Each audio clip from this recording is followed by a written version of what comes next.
Hari ini saya akan membandingkan pertumbuhan deposito dengan emas selama 5 tahun. Kita bandingkannya 5 tahun ke belakang aja ya teman-teman, mulai dari tahun 2020 sampai tahun 2025. Biar lebih mudah dan lebih enak dilihatnya, saya akan ambil contoh 1 kg emas. Di tahun 2020, 1 kg emas itu nilainya sekitar 800 jutaan. Jadi kita akan lihat nih, mana yang lebih menguntungkan, deposito 800 juta atau emas 1 kg.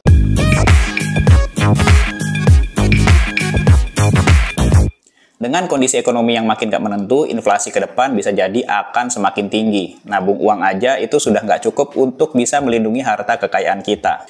Kali ini saya mau kasih gambaran sederhana soal perbandingan deposito dengan emas. Khususnya ini untuk kalangan yang kelas menengah ya, yang punya uang setara 1 kg emas. Jadi mampu untuk menyimpan 1 kilo atau mampu mendepositokan uangnya sekitar 800 jutaan.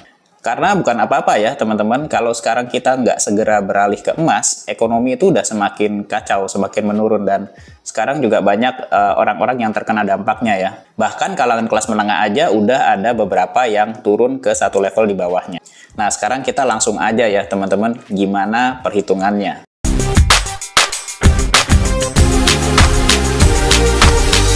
Kita ambil contoh dari tahun 2020 sampai tahun 2025 dengan menyimpan uang setara 1 kg emas.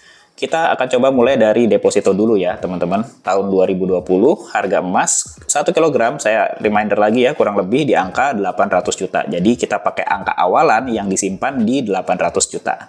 Baik, sekarang kita mulai dari deposito ya teman-teman. Untuk perhitungan ini kita ambil aja bunga rata-rata deposito itu sekitar 5%. Dan umumnya deposito itu ada potongan pajaknya lagi ya, 20%. Oke, sekarang kita masuk ke rumusnya.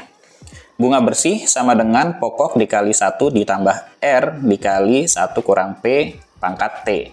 Nah, ini saya akan jabarkan ya. Jadi, bunga bersih sama dengan pokoknya itu kita masukkan 800 juta. R itu adalah bunganya ya, 5%. P itu pajak dari bunga yang diberikan, 20%. Atau kita nanti kalikannya 0,20 ya, dan T-nya itu adalah tahun. Nah, karena kita selama 5 tahun berarti kita masukkannya 5 ya.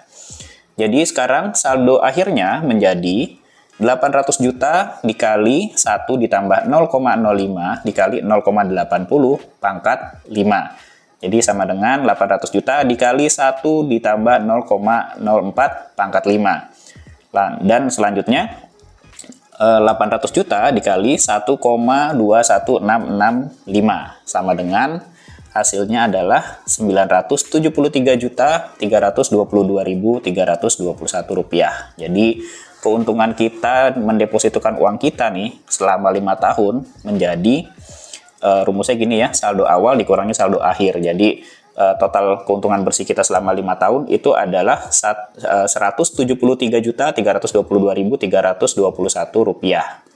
Nah teman-teman, sekarang kita lihat nih apa yang terjadi dengan emas. Di awal kita ketahui tahun 2020 itu kita modalnya sama ya, tadi dengan deposito 800 juta. Harga emas 1 kg di tahun 2025 saat ini 1.702 juta rupiah. Nah, nilai emas setelah 5 tahun sama dengan 1.000 gram atau 1 kg dikali 1.702.000. Ini kalau per gramnya ya. Jadi sama dengan 1.702 juta rupiah. Maaf, 1.702 juta rupiah. Keuntungan simpan emas menjadi sama dengan nilai akhir 1.702 juta rupiah dikurangi modal awal 800 juta rupiah sama dengan 902 juta rupiah. Jadi kesimpulannya nih teman-teman, deposito selama 5 tahun uang kita bertambah 173.322.321 rupiah.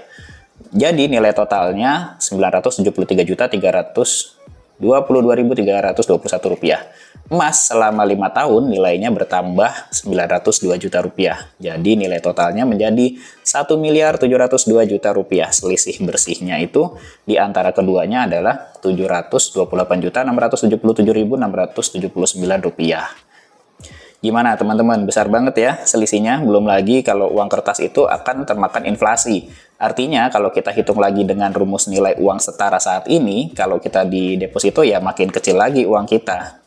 Kurang lebih seperti itu ya teman-teman gambarannya. Untuk memilih kedua jenis tabungan ini memang tetap aja ya ada plus minusnya. Misalkan kayak di deposito, kalau deposito itu plusnya dia bisa menghasilkan keuntungan atau return secara bulanan, sedangkan emas tidak bisa ya teman-teman. Karena emas itu ada harga buybacknya, jadi nggak mungkin kalau untuk jangka pendek ya tiba-tiba nanti kita cairkan terus nanti dapat return, malah kalau ada seperti itu kita malah akan kena rugi. Jadi terkait dengan kedua jenis tabungan ini ya nanti teman-teman sesuaikan aja ya. Karena kan gini ya, misalkan kita dapat rezeki nomplok nih, ada dapat gusuran atau apa gitu ya, misalkan dapat 15 M. Nah, 5 miliar bisa ditaruh di deposito buat uang bulanan kita untuk makan sehari-hari, terus 5 M-nya lagi mungkin bisa dipakai untuk kita nabung emas gitu kan, 5 M-nya lagi untuk kita jalankan bisnis dan lain sebagainya.